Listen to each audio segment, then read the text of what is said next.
बिहार विधानसभा उपचुनाव। सभी पार्टियों ने अपने उम्मीदवारों की घोषणा कर दी। इन्हीं उम्मीदवारों में से एक के यहाँ घर पर छापा पड़ा। 19 घंटे तक छापेमारी और इस छापेमारी में 4 करोड़ 30 लाख रुपए कैश के साथ 10 हथियार बरामद हुए थे। फिर भी एक बड़े पार्टी ने उनको टिकट दे दिया। जानते हैं कौन है वो उम्मीदवार और कौन सी पार्टी ने दिया उनको टिकट। तो सबसे पहले नमस्कार, आप देख रहे हैं न्यूज जीरा और मैं आपके साथ विपिन। बिहार के मुख्यमंत्री नीतीश कुमार कब क्या करेंगे किसी को भनक तक नहीं लगती। जरा सोचिए, अभी कुछ दिन पहले ही जिस नेता के घर पर जांच एजेंसी एनआईए की 19 घंटे तक लगातार छापेमारी चलती रही, इस रेड में 4 करोड़ 30 लाख रुपए कैश और 10 हथियार भी बरामद हुए। जनता दल ने उसी पूर्व एमएलसी को बेलागंज उपचुनाव में पार्टी का उम्मीदवार घोषित कर दिया। आपको बता दें कि बेलागंज से जनता दल प्रत्याशी मनोरमा देवी हाल के सालों में बिहार के चर्चित नामों में से एक नाम रही है। बात करें मीडिया रिपोर्ट्स की, एनआईए को मनोरमा देवी के नक्सल कनेक्शन के पुख्ता सबूत मिले थे। आखिर ऐसे में सवाल उठता है कि जनता दल यू ने ऐसे दागी चेहरे को उम्मीदवार क्यों बनाया। अगर मनोरमा देवी जिताऊ उम्मीदवार है तो क्या जनता दल यू के पास कोई दूसरा उम्मीदवार बेलागंज सीट के लिए नहीं मिल रहा था? क्या जीत हासिल करने के लिए नीतीश कुमार अपने वसूलों से समझौता कर रहे हैं? बेलागंज के पूर्व एमएलए और मौजूदा जहानाबाद से आरजेडी के सांसद सुरेंद्र यादव से मुकाबला करने के लिए मनोरमा देवी को टिकट मिला है।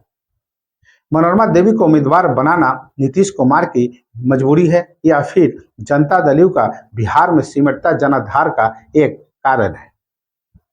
आपको बता दें कि मनोरमा देवी के प्रत्याशी बनाए जाने के ऐलान से पहले कि इस बात की चर्चा चल रही थी कि बेलागंज से जनता दल यू मनोरमा देवी के बेटे रॉकी यादव को प्रत्याशी बनाया सकता है, लेकिन इस बीच एनआईए की रेड हो गई तो बेटे की जगह मां को जनता दल यू ने प्रत्याशी बना दिया।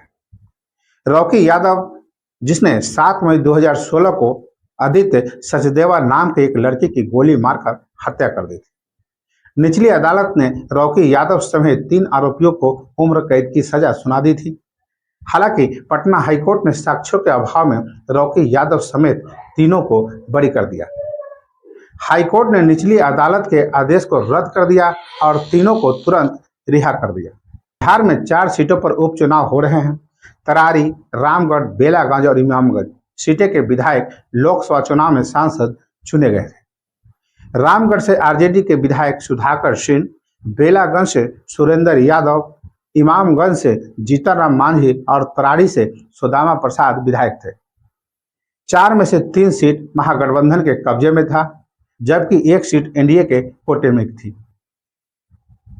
हालांकि मनोरमा देवी के मैदान में उतरने से बेलागंज का चुनाव दिलचस्प भले हो गया है, लेकिन नीतीश कुमार के साथ साथ बीजेपी पर भी सवाल उठने लगे हैं। एक दागी उम्मीदवार पर कैसे सहमति दी? आखिर भ्रष्टाचार पर समझौता नहीं करने वाली बीजेपी ने मनोरमा देवी के एनआईए की रेड में 4 करोड़ से अधिक कैश मिलने पर भी उम्मीदवार बनाए जाने पर अपनी सहमति क्यों दी? 90 के दशक से बेलागंज आरजेडी का मजबूत किला रहा है। इसको जीतने के लिए जनता दल यू लगातार कोशिश करती आई है, लेकिन कामयाबी हाथ नहीं लगी। अगर जातीय समीकरण की बात करें तो बेलागंज सीट पर यादव वोटर निर्णायक साबित होते रहे हैं। साल 2020 के विधानसभा चुनाव में आरजेडी के सुरेंद्र यादव ने जनता दल यू प्रत्याशी अभय कुशवाहा को हराया था। सुरेंद्र यादव इस सीट से 7 बार जीते हैं।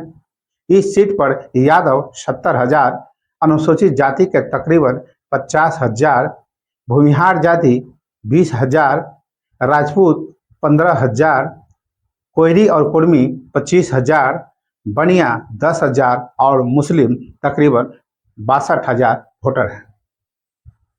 आरजेडी के एमवाई समीकरण की वजह से इस सीट पर लगातार जीत रही है। इस बार जनता दल यू ने यादव कैंडिडेट उतारकर यादव वोट बैंक में सेंधमारी कर जीत हासिल करने का ख्वाब देख रही है। वहीं मनोरमा देवी ने अपना राजनीतिक करियर पति की मौत के बाद शुरू किया। साल 2020 में अतिरिक्त विधानसभा सीट से चुनाव लड़ी, लेकिन वह हार गए। इस बार जनता दल ने एम.वाई. समीकरण के अन्य जातियों के वोट बैंक देखते हुए उम्मीदवार बनाया है। तो बस अभी के लिए इतना ही। आपने अभी तक मेरा चैनल को सब्सक्राइब और फॉलो नहीं किए हैं तो अवश्य कर लें। आपका महत्वपूर्ण सुझाव हो तो कमेंट बॉक्स में देना न भूलें। नमस्कार।